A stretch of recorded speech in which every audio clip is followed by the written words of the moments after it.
بحق خواجہ عثمان ہارون مدد کن مدد کن مدد کن یا معین الدین چشتی۔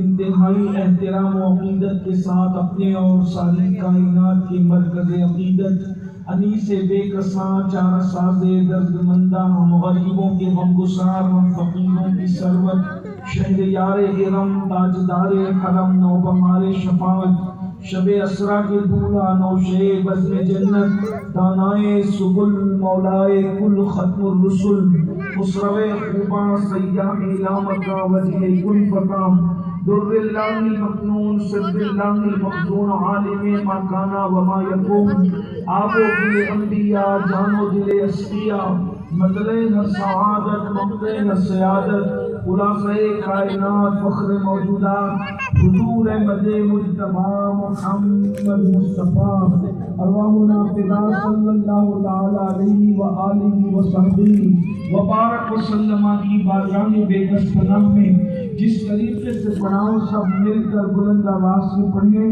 الصلاۃ والسلام علیک یا رسول اللہ الصلاۃ والسلام علیک یا نبی اللہ الصلاۃ والسلام علیک یا حبیب اللہ وعلی آلک واصحابک یا نور اللہ صلی اللہ تعالی علیہ وسلم۔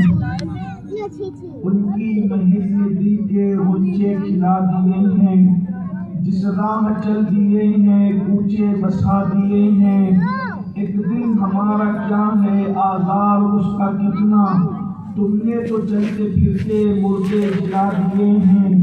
ہم سے فقیر بھی اب پھیری کو اٹھتے ہوں گے، اب تو غنی کے در پر بستر جما دیے ہیں۔ دولہا سے اتنا کہہ دو پیارے سواری روکو، مشکل میں ہے براتی کو خار وا دیے ہیں۔ میرے کریم سے گر قطرہ کسی نے مانگا، دریا بہا دیے ہیں دربے بہا دیے ہیں۔ اللہ کیا جہنم اب بھی نہ سرد ہوگا، اللہ کیا جہنم اب بھی نہ سرد ہوگا، رو رو کے مصطفیٰ نے دریا بہا دیے ہیں۔ آج کی یہ محفل دارالعلوم اہل سنت معین الفیضان سلطان الہند کے دستار حفظ کے موقع پر انعقاد پذیر ہے۔ میں اپنی طرف سے اور آپ سب کی جانب سے دارالعلوم کے جملہ منتظمین کو، اساتذہ کو اور طلبہ کو اور ان کے سرپرستوں کو ہدیہ تبریک پیش کرتا ہوں اور دعا کرتا ہوں کہ اللہ تبارک و تعالی منتظمین کی، اساتذہ کی محنتوں کو قبول فرمائے، اور جب تک چاند سورج نکلتے اور ڈوبتے رہیں اللہ تبارک و تعالی ہمارے تمام اداروں کو، ہمارے مدارس مکاتب اور جہاں سے بھی علمی اور دینی خدمات ہو رہی ہے، اللہ رب العزت سب کو سلامت رکھے، دین دیان کی رات بالی ترقی عطا فرمائے۔ بہت دیر سے آپ حضرات بیٹھے ہوئے ہیں، آپ نے بہت بڑے بڑے مفکرین، خطبہ، دانشوروں کو، ان کے ملفوظات کو، شعراء کے کلام کو سنا ہے۔ بہت دیر تک اب میں کوئی گفتگو کرنے کے بجائے بہت مختصر میں نے جس آیہ کریمہ کے ایک حصے کی تلاوت کی ہے اس سے متعلق کچھ باتیں کر کے اپنی گفتگو کو بہت جلد سمیٹنے کی کوشش کروں گا۔ اس کی وجہ یہ ہے کہ آج جدید دور میں، ٹیکنالوجی کے دور میں، مادیت کے دور میں، اور انسان جب کہ اپنی تحقیق کو حرف آخر سمجھتا ہے، ایسے موقع پر انسان دین کے معاملے میں بہت تردد کا شکار ہے، انسان دین کے معاملے میں بہت زیادہ شک اور شبہ کا شکار ہے۔ بہت سارے معاملات کے اندر جہاں ہمارے جوانوں کو شک ہے، ڈاؤٹ ہے، اور وہاں وہ لوگ عجیب و غریب باتیں کرتے ہیں، ان میں ایک تصور جنت اور جہنم کا بھی تصور ہے، اور جنت کے متعلق اور جہنم کے متعلق ان کے خیالات بھی ہیں کہ یہ مولویوں کی بنائی ہوئی باتیں ہیں، اور مولوی لوگ اسی طریقے کی باتیں کرتے ہیں۔ جب وہ جنت کا ذکر آتا ہے تو کبھی حوروں کا ذکر کرتے ہیں، کبھی نہروں کا ذکر کرتے ہیں، کبھی باغات کا ذکر کرتے ہیں، اور معاذ اللہ وہ یہ کہتے نظر آتے ہیں کہ ہمیں سبز باغ دکھائے جاتے ہیں۔ کسی کہنے والے نے تو یہاں تک کہہ دیا سرفرے فن کی ایک حد ہے، عجیب سرفرا فن ہے، کہتا ہے کہ ہم کو معلوم ہے جنت کی حقیقت، لیکن ہم کو معلوم ہے جنت کی حقیقت، لیکن دل کو بہلانے کے لیے غالب یہ خیال اچھا ہے۔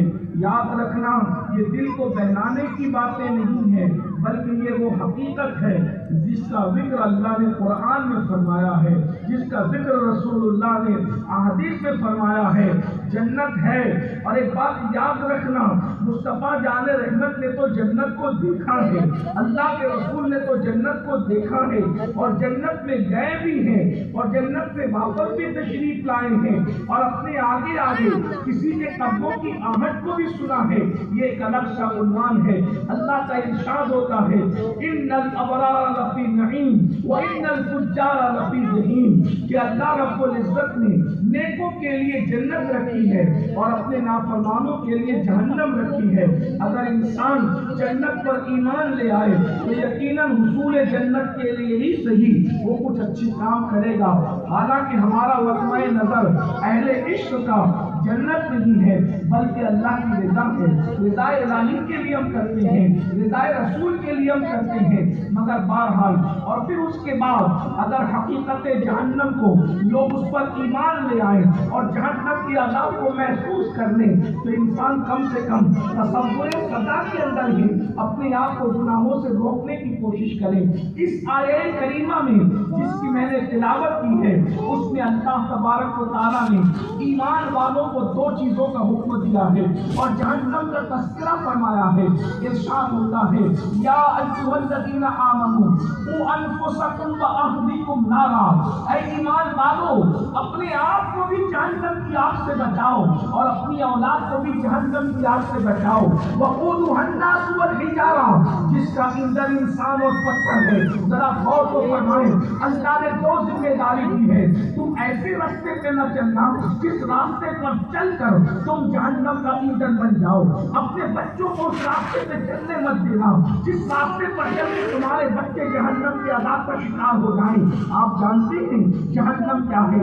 ماں اور بہنوں کی بھی خصوصی توجہ چاہتا ہوں، یہ جہنم کیا ہے؟ قرآن حدیث میں جو جہنم کا تذکرہ آیا ہے لوگ اس کو سن کر آج ہنس رہے ہیں، لوگ اس کو سن کے مسکرا رہے ہیں۔ سن لیجئے جہنم کے عذاب کی حقیقت کو تو کما کہوں بیان ہی نہیں کیا جا سکتا۔ یہ اشارے دیے گئے ہیں، اشارے جب اتنے دردناک ہیں تو حقیقت کیسی ہوگی؟ اللہ اکبر! اللہ کے سچے رسول صادق و مصدوق مصطفیٰ جان رحمت صلی اللہ علیہ وسلم ارشاد فرماتے ہیں کہ دنیا کی جو آگ جلتی ہے اس دنیا کی آگ سے 70 درجہ زیادہ دردناک اگر کوئی آگ ہے تو وہ جہنم کی آگ ہے۔